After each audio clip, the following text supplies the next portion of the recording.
it's the commentary tomorrow, by the way. Newcastle against Leeds is at the 3 o'clock commentary on New Year's Eve, plus all the goals as they go in as well. If Newcastle do kick on, it's going to make it a lot trickier for the other teams competing for a top 4 spot. Tottenham seem to be making their own lives difficult at the minute. They've conceded the opening goal in each of their last 6 games. I mean, this is Paul Robinson's at Anfield. I mean, Paul, you've got the links to Tottenham, of course. I mean, is this a mentality thing? I mean, this can't be an Antonio Conte thing. This must just be the group. I mean, why on earth can they not start games better than they do? They seem to finish them all right. I was at the game Boxing Day. We spoke to the manager afterwards and asked him that exact question, and he didn't really have an answer. He was so frustrated. He was more keen to comment on the character of his team, how pleased he was with his team after coming back from 1 down, 2 down, as they have done. But it's a real problem for them because it's not a one-off occasion. It's happening far too often.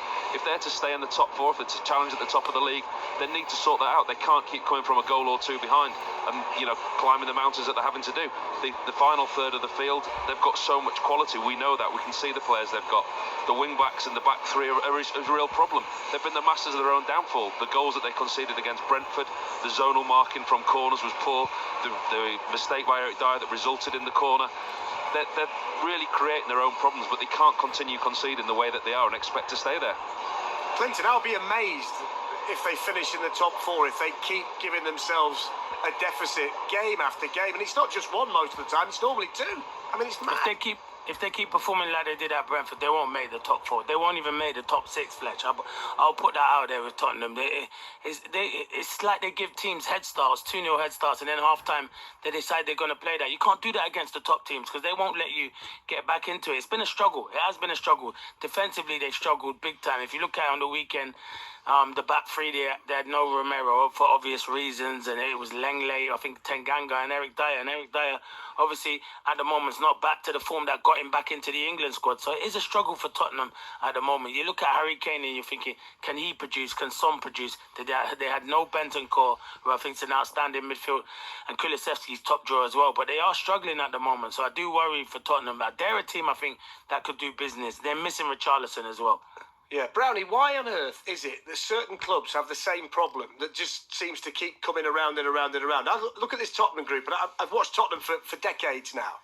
And the last Tottenham group, I would say, that you could say categorically had the right mentality was the Keith Birkinshaw team that won the FA Cup in 81 and 82, and I think they won the UEFA Cup in 83. They got to a League Cup final with that side as well. Glenn Hoddle, Steve Archibald, Garth Crooks, etc. That was a really good team.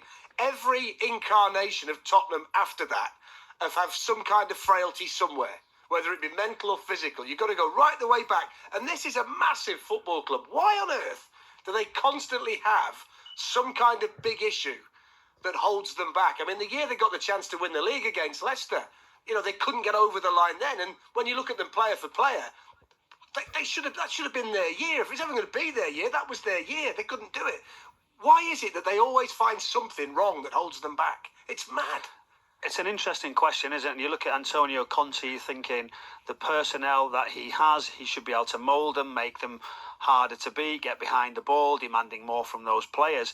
And then I look, and they sort of got a good reaction, Fletch, and they sort of started to travel somewhere, getting better results. But then, ultimately, when the results are slightly dropping away, they look at the way he plays, and then the supporters are demanding a different style. So is that drawing the situation away? Because the recruitment's always been more of a nice-to-the-eye player who can play in several areas and go past people and that flair, but then they never seem to be able to get that hard underbelly to get these results, and it keeps sort of circulating all the time. So you then get a manager in Conte, who you believe, right, he's the man, he can get clean sheets, he can make them tougher to beat, but then you've got the supporters who don't like that style, and short term you're going to have to do that to improve going forward, but then there's that sort of the fighting against each other. It's so difficult.